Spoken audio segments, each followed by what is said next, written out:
La definición de la vacuidad como posibilidad infinita es una descripción básica de un término complejo.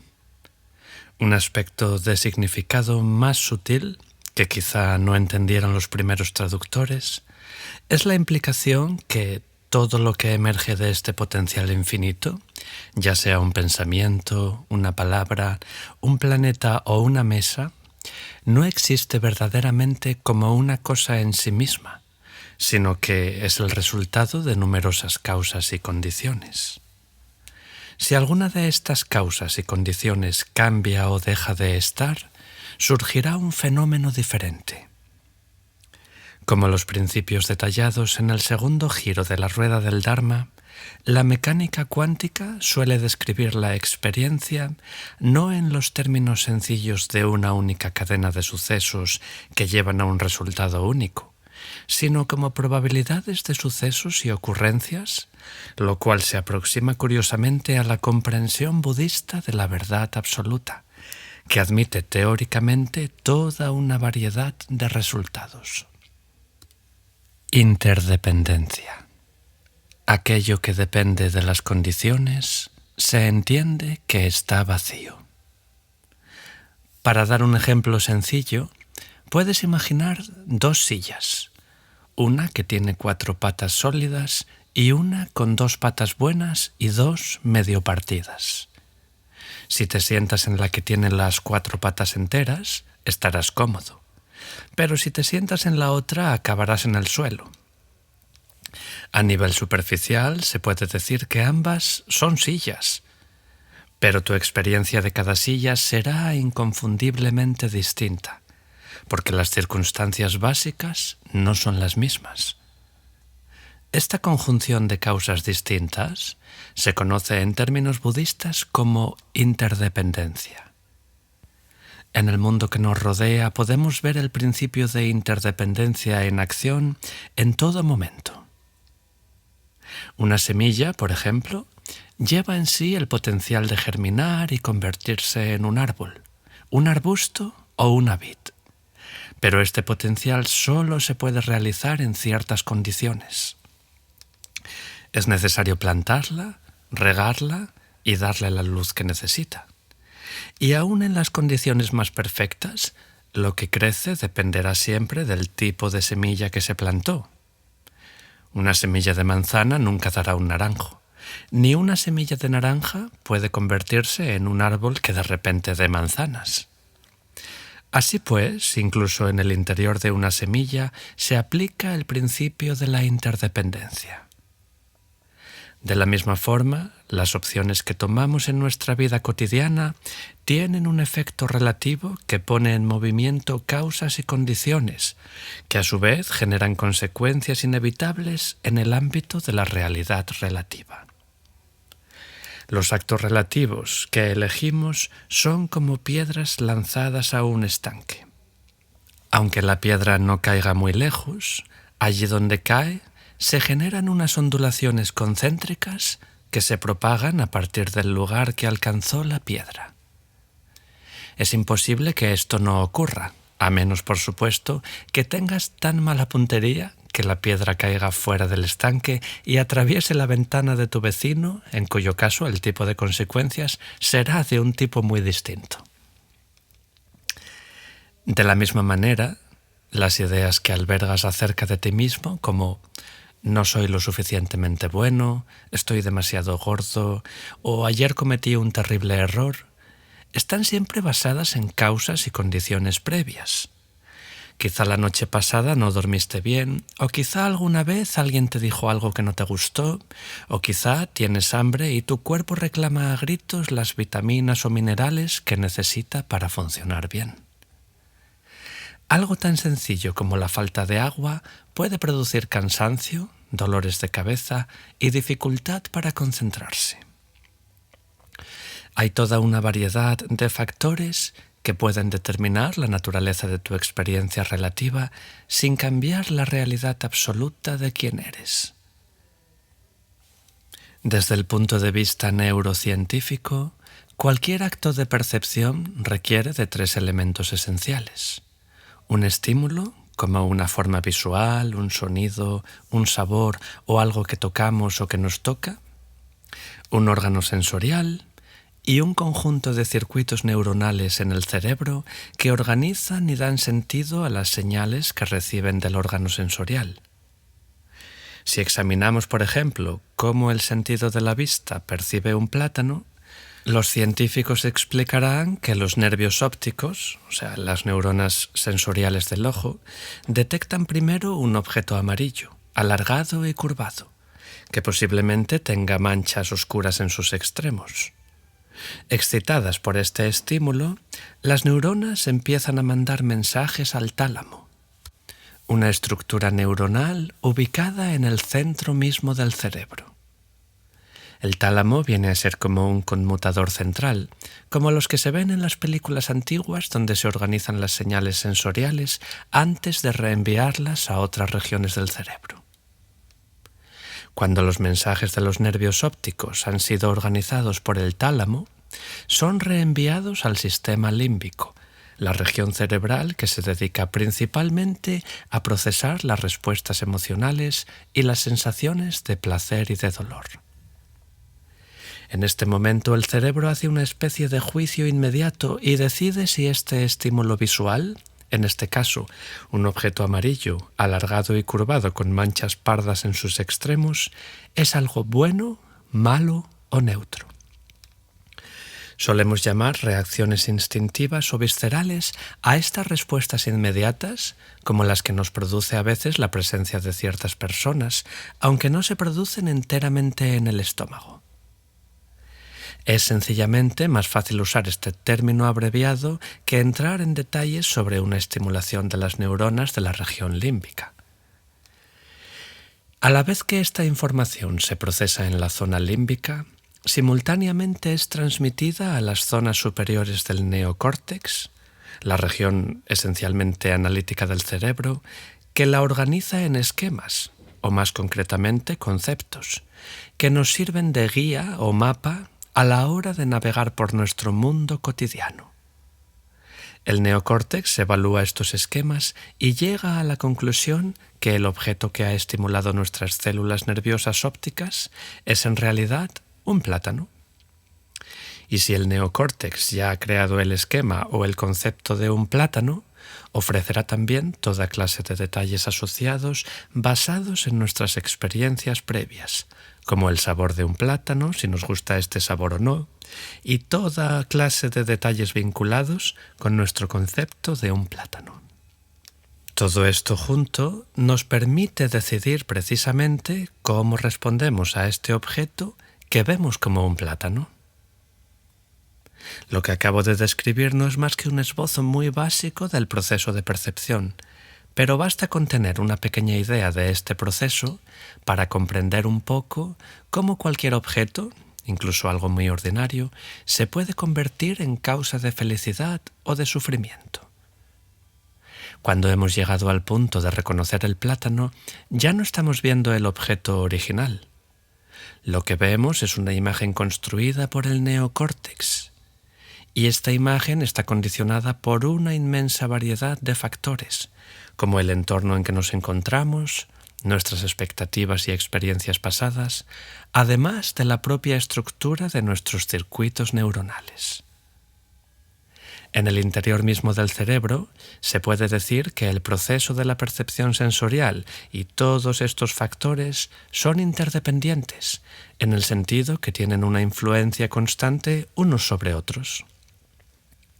Puesto que el neocórtex provee, a fin de cuentas, el esquema que nos permite reconocer, nombrar y prever el comportamiento o las reglas asociadas con el objeto que percibimos, se puede decir que, a un nivel muy profundo, modela nuestro mundo. Dicho de otra forma, lo que vemos no es la realidad absoluta del plátano, sino su apariencia relativa, que es una imagen construida mentalmente. Para ilustrar este punto, durante la primera conferencia del Instituto Mente y Vida en el año 1987, el Dr. Livingston, describió un experimento sencillo que consiste en presentar a un grupo de personas, los sujetos del experimento, la letra T, cuidadosamente dibujada para que sus segmentos horizontal y vertical sean de igual longitud.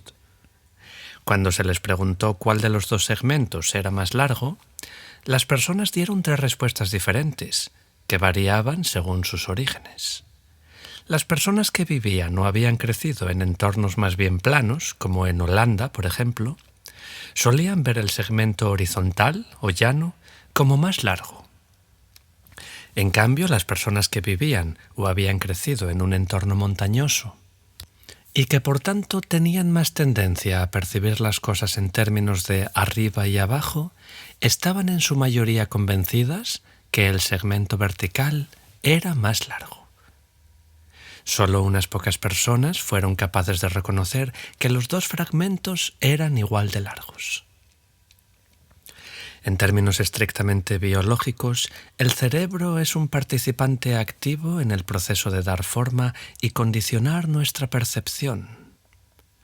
Aunque los científicos no niegan la existencia de un mundo real, entre comillas, de objetos externos a nuestro cuerpo, concuerdan en decir que aunque nuestras experiencias sensoriales parecen ser muy directas e inmediatas, los procesos que conllevan son mucho más sutiles y complejos de lo que parecen. El cerebro es el que hace que el mundo aparezca en nuestra percepción. El papel activo que tiene el cerebro en el proceso de la percepción es un factor crítico que influye en nuestro estado de mente habitual, y este papel activo también hace que las personas dispuestas a adoptar ciertas prácticas determinadas de entrenamiento mental puedan cambiar gradualmente algunas percepciones muy arraigadas y modeladas por años de condicionamiento.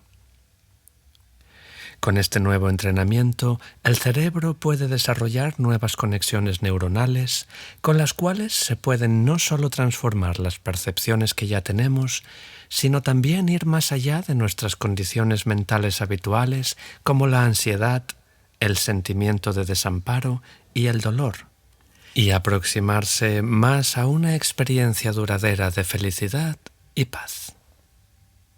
Esto es una buena noticia para cualquier persona que se sienta atrapada en sus ideas de cómo es la vida. No hay nada en tu experiencia, ni los pensamientos, ni los sentimientos, ni las sensaciones, que sea tan fijo e inmutable como parece.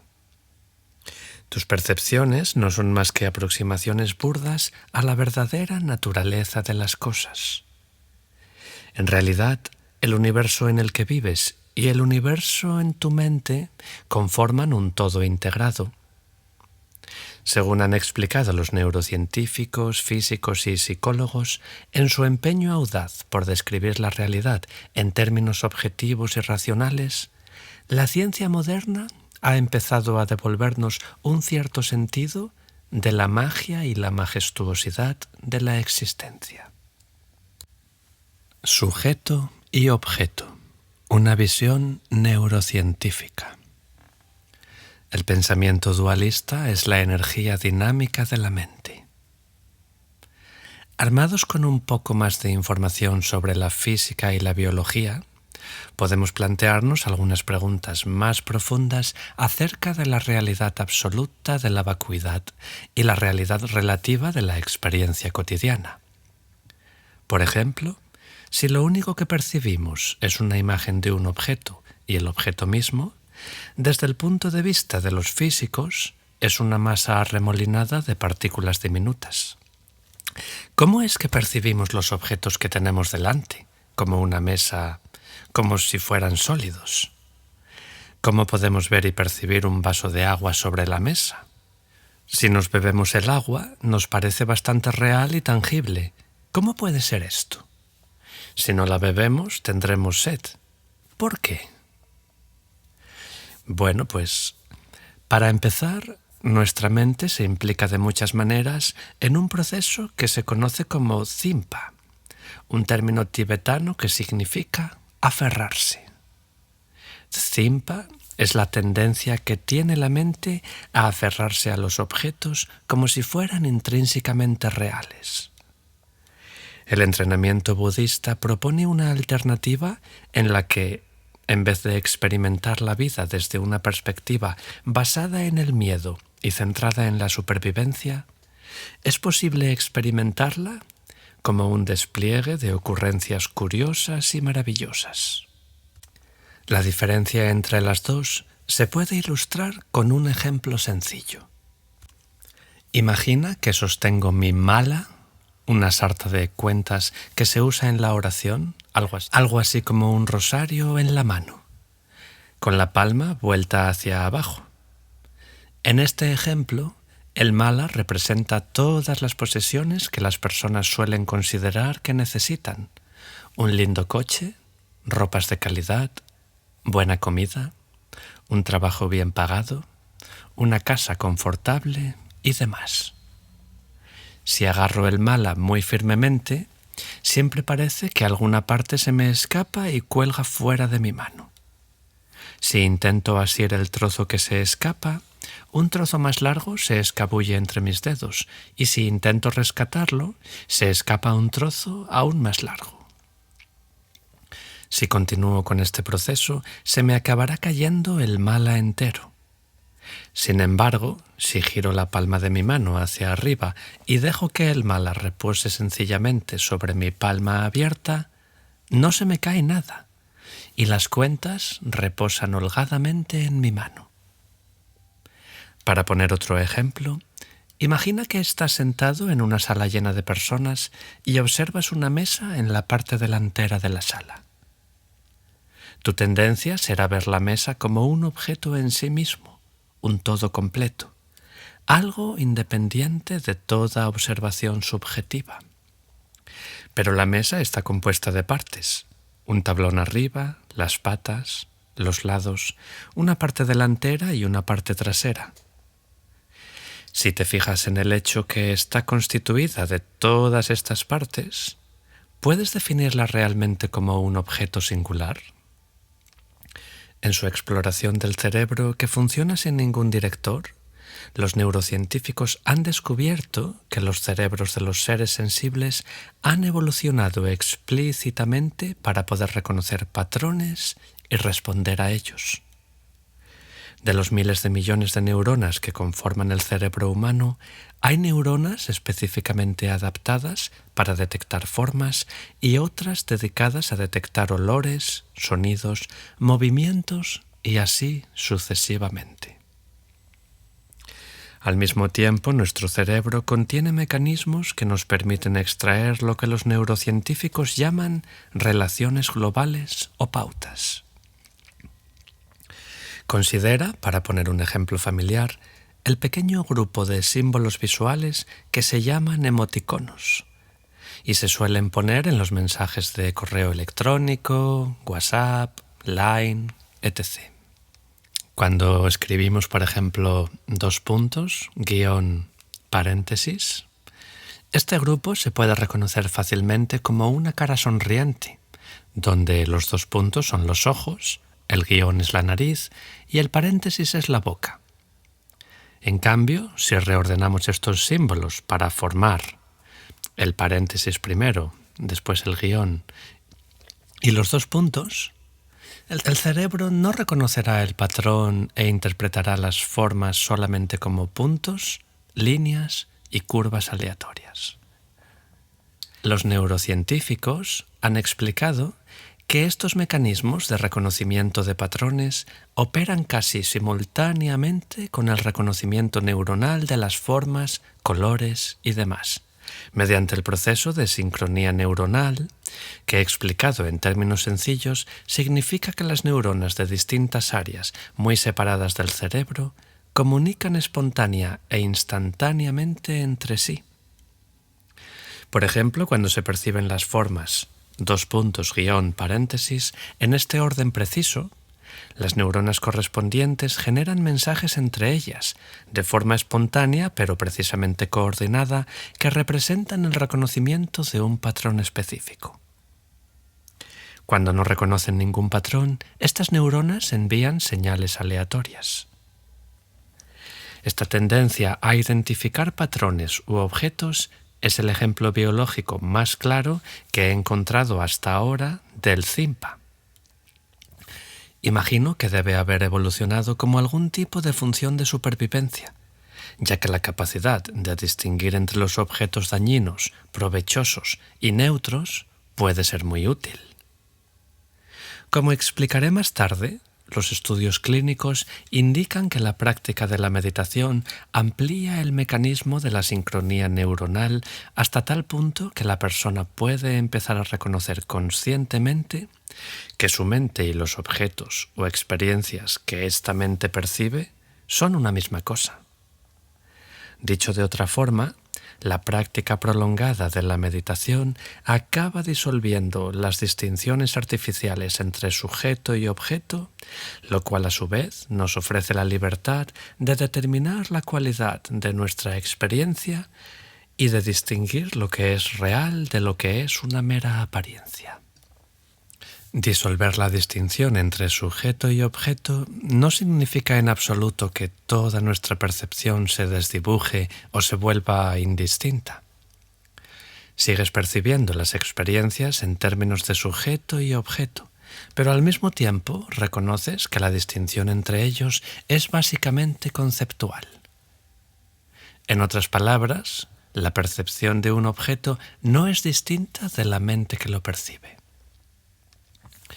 Este cambio de percepción es difícil de comprender intelectualmente. Para dar una idea más precisa, es necesario recurrir una vez más al ejemplo del sueño.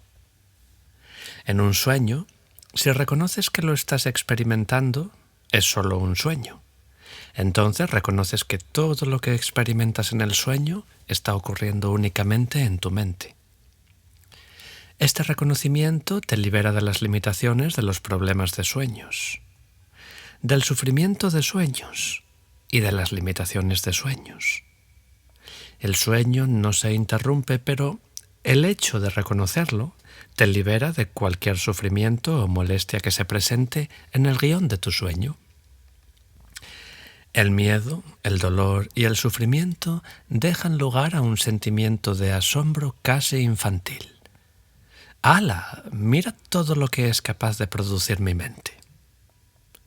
De la misma manera, en el estado despierto de la vida, trascender la distinción entre sujeto y objeto equivale a reconocer que nada de lo que experimentas está separado de la mente que lo experimenta. Tu vida despierta no se interrumpe, pero tu experiencia o percepción cambia, pasando de una perspectiva de limitaciones a una de asombro y maravilla. El don de la incertidumbre. Cuando mi mente está sin punto de referencia, esto es el Mahamudra, Tilopa. Si volvemos al ejemplo de observar una mesa, podemos decir que incluso a un nivel normalmente observable, la mesa está en un estado de cambio constante. Entre ayer y hoy, algo de madera se puede haber descantillado, o puede haber saltado un trozo de pintura.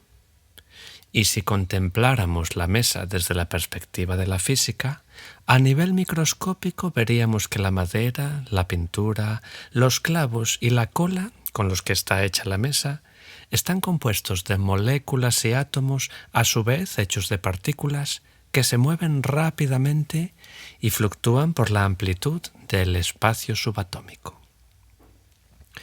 En este nivel subatómico, los físicos se encuentran con un problema interesante. Cuando intentan medir la ubicación precisa de una partícula en el espacio subatómico, entonces no pueden medir su velocidad con una precisión absoluta. Y cuando tratan de medir su velocidad, entonces no pueden identificar precisamente su localización. El problema de la medición simultánea de la posición y la velocidad exactas de una partícula se conoce como el principio de incertidumbre de Heisenberg, en honor a Werner Heisenberg, uno de los fundadores de la mecánica cuántica. Una parte del problema, según me han explicado, es que para poder ver la posición de una partícula subatómica, los físicos tienen que iluminarla con un breve destello de luz que a su vez transfiere a la partícula un impulso extra de energía que cambia la velocidad de su movimiento. Por otra parte, cuando tratan de medir la velocidad de una partícula, lo hacen midiendo los cambios de frecuencia de ondas de luz que se envían a la partícula en movimiento, de forma parecida a como la policía de tráfico utiliza la frecuencia de las ondas de radar para medir la velocidad de un coche. Así pues, según qué experimento hacen los científicos, obtienen información sobre una u otra propiedad de la partícula. Dicho de forma sencilla, los resultados del experimento están condicionados por la naturaleza del experimento, es decir, por la pregunta que se hacen los científicos que realizan y observan el experimento. Si entiendes esta paradoja como una forma de describir la experiencia humana, puedes ver que, de la misma forma que las cualidades que atribuimos a una partícula están determinadas por el experimento concreto que los científicos realizan sobre ella, también todo lo que pensamos, sentimos y percibimos está condicionado por los hábitos mentales que nosotros aportamos. La física moderna ha indicado que nuestra comprensión de los fenómenos materiales está limitada en cierta medida por las preguntas que les hacemos. Al mismo tiempo, la incertidumbre que existe a la hora de predecir exactamente dónde y cuándo puede aparecer una partícula en el mundo subatómico representa una cierta libertad a la hora de determinar la naturaleza de nuestra experiencia. El contexto, una perspectiva cognitiva. Nuestra vida está modelada por la mente. La práctica budista nos guía muy gradualmente en el proceso de soltar nuestros supuestos habituales y experimentar con diferentes preguntas y distintos puntos de vista. Este cambio de perspectiva no es tan difícil como podría parecerlo. En una conversación con un estudiante que trabajaba en el campo de la psicología cognitiva, me explicó que nuestra capacidad de cambiar el punto de vista es una función básica de la mente humana. En términos de psicología cognitiva, el significado de la información que recibimos viene determinado en gran medida por el contexto en que la observamos. Los diferentes niveles de contexto tienen un parecido sorprendente con las distintas formas de observar la realidad en términos de mecánica cuántica. Por ejemplo, si observamos las palabras Dalai Lama, podemos interpretar su significado de toda una variedad de formas distintas, entre ellas como un conjunto de líneas y espacios, como un grupo de letras, como un simple nombre, como una referencia a una persona concreta que conocemos o como una referencia a una persona concreta que no conocemos. Probablemente haya más niveles de interpretación posibles, pero para nuestro ejemplo nos podemos limitar a estos 5. Lo interesante es que ninguna de estas interpretaciones posibles invalida a las otras. Representan simplemente distintos niveles de significado según el contexto que, a su vez, se basa en gran medida en la experiencia. Si se da la casualidad que conoces a esa persona, por ejemplo, puedes ver las palabras Dalai Lama y pensar: ah, sí, es ese tipo tibetano bajo y con gafas que viste un hábito rojo y va por ahí diciendo a todo el mundo que las mesas no existen de forma absoluta. Si no lo conoces ni sabes nada sobre él, pero ves las palabras en un artículo de una revista o de un periódico que habla de maestros budistas tibetanos, entonces Dalai Lama sería simplemente el nombre de uno de estos tibetanos bajos con gafas, que visten hábito rojo y van por allí diciendo a la gente que las mesas no existen de forma absoluta. Si no conocieras el alfabeto occidental, quizá reconocerías que Dalai Lama es un grupo de letras, pero no sabrías lo que significan. ni si se refieren a un nombre o a un lugar. Y si no conocieras absolutamente ningún alfabeto, estas palabras no serían más que una colección curiosa y quizá interesante de líneas y círculos, que podrían tener un significado o no tenerlo. Así pues, cuando hablo de abandonar la lógica cotidiana y aplicar una perspectiva diferente a nuestra experiencia, lo que sugiero es que si empiezas a observar las cosas más cerca, quizá comiences a apreciar lo difícil que es señalar precisamente cuál es su realidad absoluta. Puedes empezar a ver que has estado atribuyendo una permanencia o una existencia propia a las cosas, como resultado del contexto en el que las veías. Y si practicas el verte a ti mismo y ver el mundo que te rodea desde un punto de vista diferente, entonces tu percepción propia y del mundo cambiará en consecuencia. Por supuesto, cambiar nuestras percepciones y expectativas acerca del mundo material necesita un esfuerzo y también un tiempo. Para poder superar este obstáculo y comenzar realmente a experimentar la libertad de la vacuidad, por tanto, debes aprender a ver el tiempo mismo de otra manera. La tiranía del tiempo. El pasado es imperceptible, el futuro es imperceptible y el presente es imperceptible. Si observas tu experiencia desde el punto de vista del tiempo, puedes decir que las mesas, los vasos de agua y demás existen realmente en el tiempo, pero solo desde una perspectiva relativa. Las personas solemos pensar en términos de pasado, presente y futuro, como estuve en una reunión aburrida, estoy en una reunión aburrida, tengo que ir a una reunión aburrida. Esta mañana di de comer a mis niños. Estoy dando el almuerzo a mis niños ahora mismo. Oh, no, tengo que hacer la cena para mis niños y no hay nada en la nevera, así que tengo que bajar al supermercado en cuanto salga de esta reunión aburrida. En realidad, sin embargo, cuando piensas en el pasado, solo estás recordando una experiencia que ya pasó. Ya saliste de la reunión, ya diste de comer a tus niños y ya hiciste las compras. El pasado es como una semilla que ha sido quemada por el fuego. Una vez ha sido quemada, ya no hay semilla. No es más que un recuerdo, un pensamiento que pasa por la mente. En otras palabras, el pasado no es nada más que una idea. De la misma manera, lo que las personas suelen llamar el futuro es un aspecto del tiempo que aún no ha ocurrido. No hablarías de un árbol que aún no ha sido plantado como si fuera un objeto sólido y vivo, porque no hay ningún contexto para hablar así de él. Ni tampoco hablarías de hijos que aún no han sido concebidos de la manera que hablas de personas con las que tratas aquí y ahora. El futuro, por tanto, es también solo una idea, un pensamiento que discurre por tu mente.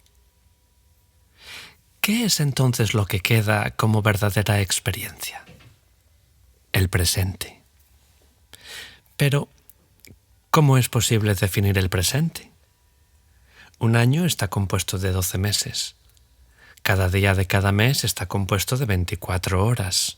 Cada hora está compuesta de 60 minutos, cada minuto de 60 segundos y cada segundo de microsegundos y nanosegundos. Puedes dividir el presente en intervalos más y más pequeños, pero entre el instante de la experiencia presente y el instante en que lo identificas como ahora, el momento ya pasó, ya no es ahora, es entonces. El Buda comprendió intuitivamente las limitaciones de las ideas humanas corrientes acerca del tiempo. En una de sus enseñanzas, explicó que desde el punto de vista relativo, la división del tiempo en diferentes periodos de duración, como una hora, un día, una semana y así sucesivamente, puede tener una cierta relevancia. Pero desde un punto de vista absoluto, no hay ninguna diferencia entre un instante de tiempo y un eón. Dentro de un eón puede haber un instante y dentro de un instante puede haber un eón. La relación entre los dos periodos no haría el instante más largo ni el eón más breve. Este punto lo ilustró con la historia de un joven que se acercó a un gran maestro buscando una enseñanza profunda. El maestro consintió, pero sugirió que primero se tomara una taza de té. Después de esto le dijo: «Te daré la enseñanza profunda que has venido a buscar». El maestro le sirvió una taza de té y cuando el estudiante se la acercó a la boca, la taza de té se transformó en un gran lago rodeado de montañas. Mientras él admiraba el bello paisaje a orillas del lago, una chica apareció detrás suya y se aproximó al lago para recoger agua con un cubo. El joven se enamoró de ella instantáneamente y cuando la chica lo vio al lado del lago, también se enamoró de él. El joven la acompañó de vuelta a su casa, donde vivía con sus ancianos padres. Con el tiempo los padres se encariñaron con él y él con ellos, y finalmente se acordó que el chico y la chica se iban a casar. 3 años más tarde nació el primer hijo de la pareja, que fue un niño, y unos años más tarde tuvieron una niña. Los niños crecieron felices y fuertes hasta que un día, con 14 años, el hijo enfermó. Ninguno de los tratamientos que le recetaron pudo curar su enfermedad y al año murió. Al tiempo, la joven hija salió a buscar leña en el bosque y mientras estaba ocupada en su tarea, un tigre la atacó y la mató. La mujer del joven no pudo superar el dolor de perder sus 2 hijos y finalmente decidió ahogarse en el lago vecino. Consternados por la muerte de su hija y de sus nietos, los padres de la mujer dejaron de comer y acabaron muriendo de inanición. Habiendo perdido a su mujer, sus hijos y sus suegros, el joven empezó a pensar que solo le quedaba morir a él. Se acercó a la orilla del lago con la determinación de ahogarse. En el momento preciso en que estaba a punto de saltar al agua, sin embargo, se encontró nuevamente en la casa del maestro sosteniendo la taza de té a la altura de sus labios. Aunque había vivido toda una vida, apenas había pasado un instante. La taza estaba aún tibia en sus manos y el té seguía caliente. Miró al maestro, al otro lado de la mesa, y éste asintió con la cabeza y le dijo: «Ahora lo ves. Todos los fenómenos provienen de la mente, que es vacuidad. No existen verdaderamente fuera de la mente, pero tampoco es que no sean nada. Esta es tu enseñanza profunda». Desde una perspectiva budista, la esencia del tiempo, igual como la del espacio y de los objetos que se mueven en él, es la vacuidad. Si intentas examinar el tiempo o el espacio en términos de intervalos cada vez más pequeños, llega un momento en que se desmorona. Puedes experimentar tu percepción del tiempo con la ayuda de la meditación, tratando de observar el tiempo en términos de intervalos cada vez más pequeños. Puedes tratar de examinar el tiempo de esta manera hasta llegar finalmente a un punto en el que ya no puedes nombrar ni definir nada. Cuando alcanzas este punto, penetras en una experiencia que está más allá de las palabras, de las ideas y de los conceptos. Más allá de las ideas y de los conceptos no significa que tu mente se quede tan vacía como una cáscara de huevo o tan obtusa como una piedra. En realidad, sucede todo lo contrario.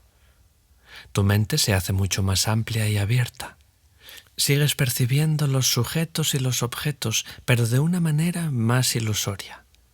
Los reconoces como conceptos y no como entidades intrínseca u objetivamente reales. Los científicos explican que la mayoría de las ramas de la física tratan el espacio y el tiempo como si fueran infinitos, uniformes y perfectamente lisos. Un fondo estático por el que se mueven los objetos y se producen los sucesos. Esta es una hipótesis muy apta a la hora de examinar la naturaleza y las propiedades de la materia macroscópica y también de las partículas subatómicas. Pero cuando se trata de examinar el espacio y el tiempo, la situación se presenta de una forma muy diferente. Al nivel de la percepción humana ordinaria, el mundo parece ser nítido, claro y sólido. Un tablón sostenido por 4 patas parece obviamente ser, al nivel de la percepción corriente, una mesa. Un objeto de forma cilíndrica con el fondo llano y la parte superior abierta parece obviamente ser un vaso. Y si tiene un asa, quizá lo llamamos taza. Imagina ahora que observas un objeto material a través de un microscopio. Podrías imaginar razonablemente que cuanto más subas el nivel de aumento del microscopio, más nítida y clara será la imagen del objeto y de su estructura.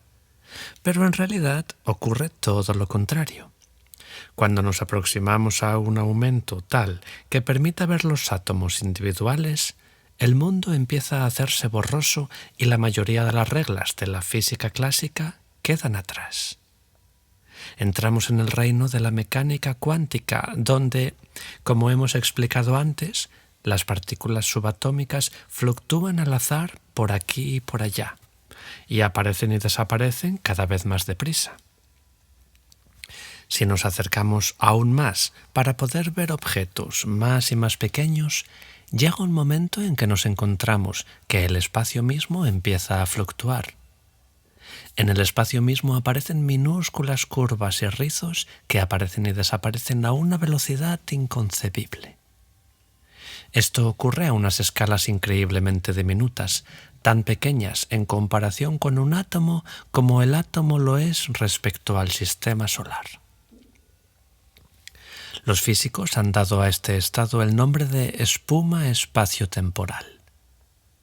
Puedes pensar en la espuma de afeitar, que parece lisa si no te acercas demasiado, pero vista de cerca está compuesta de millones de burbujas diminutas. Quizá una analogía mejor para representarnos este estado es como el agua que hierve rápidamente. A escalas espaciales y temporales aún más pequeñas, el agua misma se evapora y el espacio y el tiempo mismos pierden su significado. A este nivel, la física misma empieza a fluctuar porque es imposible formular el estudio de la materia, la energía, el movimiento y las relaciones que rigen entre ellos sin hacer fundamentalmente referencia al tiempo. Llegados a este punto, los físicos admiten que no tienen ni idea cómo se puede describir lo que queda. Es un estado que incluye literalmente todas las posibilidades más allá del espacio y del tiempo. Desde una perspectiva budista, la descripción de la realidad que nos da la mecánica cuántica ofrece una libertad a la que la mayoría de las personas no están acostumbradas y que de primeras puede parecer extraña e incluso un poco imponente. Por mucho que los occidentales valoren especialmente el don de la libertad, la idea que el hecho de observar un suceso pueda influir en su resultado de formas aleatorias e impredecibles puede parecer una responsabilidad excesiva. Es mucho más fácil asumir el papel de la víctima y atribuir la responsabilidad o la culpa de nuestras experiencias a alguna persona o poder exterior. Sin embargo, si pretendemos tomarnos en serio los descubrimientos de la ciencia moderna, debemos asumir la responsabilidad de nuestra experiencia momento a momento. Si bien esto nos puede abrir posibilidades que nunca habíamos siquiera imaginado, aún así es difícil abandonar el hábito familiar de vernos como víctimas. En cambio, si empezamos a aceptar que somos responsables de nuestra experiencia, nuestra vida se convierte en un espacio de juego que nos brinda innumerables oportunidades de aprender e inventar. Los sentimientos de limitación y vulnerabilidad personal dejan lugar a un sentido de apertura y de posibilidades. Empezamos a ver a las personas que nos rodean a una luz completamente nueva, ya no como amenazas para nuestra seguridad o felicidad personal, sino simplemente como personas que ignoran las infinitas posibilidades de su propia naturaleza. Puesto que nuestra propia naturaleza no está limitada por distinciones arbitrarias como ser así o asá, o tener algunas capacidades pero no otras, esto significa que nada nos impide afrontar los retos que nos presente cualquier situación en la que nos encontremos. La impermanencia. No hay nunca nada que dure. Patrul Rinpoche. Las palabras de mi Maestro Perfecto. Las sociedades en que vivimos nos condicionan a casi todos a aplicar etiquetas conceptuales al flujo constante y cambiante de fenómenos mentales y materiales. Por ejemplo, cuando examinamos una mesa de cerca, seguimos etiquetándola como mesa, aun cuando hemos visto que no es una única cosa, sino que está formada de cierta cantidad de partes distintas, como la parte superior, las patas, los lados, la parte delantera y la trasera. Sería imposible identificar concretamente a alguna de estas partes como la mesa en sí. En realidad, la palabra mesa no es más que un nombre que aplicamos a los fenómenos que surgen y se disuelven rápidamente, y que solamente producen la ilusión de que hay allí algo absolutamente y concretamente real. De la misma forma, casi todos nosotros hemos sido entrenados en asignar el nombre yo al flujo de experiencias que confirman nuestro sentimiento personal de ser, al que se da convencionalmente el nombre de ego. Sentimos y consideramos que somos esta entidad singular que persiste sin cambiar a lo largo del tiempo. En general, nos parece que somos la misma persona hoy que la que éramos ayer. Recordamos cuando éramos adolescentes e íbamos al colegio, y nos suele parecer que el yo que somos ahora es el mismo yo que fue al colegio, creció, se independizó, consiguió un trabajo y así sucesivamente. Pero si nos miramos al espejo, podemos ver que este yo ha cambiado con el tiempo. Quizá vemos algunas arrugas que no estaban el año pasado, o quizá ahora llevamos gafas, o tenemos el pelo de otro color, o no tenemos pelo. En el nivel fundamental de las moléculas, las células de nuestro cuerpo están siempre cambiando a medida que las células viejas mueren y se generan otras nuevas. Si examinamos este sentimiento de un yo de la misma manera que hemos examinado la mesa, podemos ver que este yo está compuesto en realidad de diferentes partes. Tiene piernas, brazos, una cabeza, manos, pies y órganos internos. ¿Podemos identificar alguna de estas partes con certeza como yo? Podríamos decir que mi mano no es yo, pero es mía. Pero la mano está compuesta de 5 dedos, de la palma y del revés, y cada una de estas partes se puede dividir en partes como las uñas, la piel, los huesos y demás. Entonces, ¿cuál de estos componentes se puede identificar precisamente como mi mano? Si seguimos con esta investigación hasta llegar a los niveles atómico y subatómico, nos seguiremos encontrando con el mismo problema. Nunca llegamos a encontrar algo que se pueda identificar precisamente como yo. Así pues, tanto si analizamos los objetos materiales como el tiempo, nuestro yo o nuestra mente, tarde o temprano llegamos a un punto en que el análisis se desmorona. En este punto, la búsqueda de un elemento irreductible se viene abajo.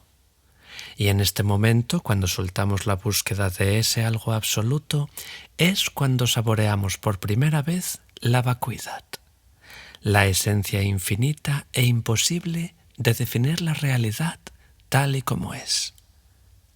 Según contemplamos la increíble variedad de factores que deben juntarse para producir este sentimiento específico de un yo, nuestro apego a este yo que creemos ser comienza a aflojarse. Empezamos a poder soltar el deseo de controlar o bloquear nuestros pensamientos, emociones, sensaciones y demás, y comenzar a experimentarlas sin dolor ni culpa, absorbiendo su tránsito simplemente como la manifestación de un universo de infinitas posibilidades. Al hacerlo, recobramos la perspectiva inocente que muchos hemos conocido siendo niños. Nuestro corazón se abre a los demás como se despliegan los pétalos de una flor. Somos capaces de escuchar mejor, más conscientes de lo que ocurre a nuestro alrededor y podemos responder más espontánea y apropiadamente a situaciones que antes nos hubieran inquietado o desconcertado. Gradualmente, y a veces de forma tan sutil que apenas nos damos cuenta, descubrimos que despertamos a un estado mental libre, nítido y amoroso que supera incluso nuestros sueños más descabellados. Pero se necesita mucha paciencia para aprender a ver estas posibilidades. En realidad, se necesita mucha paciencia para ver. Si te gusta lo que escuchas, considera suscribirte al canal y darle a me gusta para ayudarnos a seguir compartiendo contenido.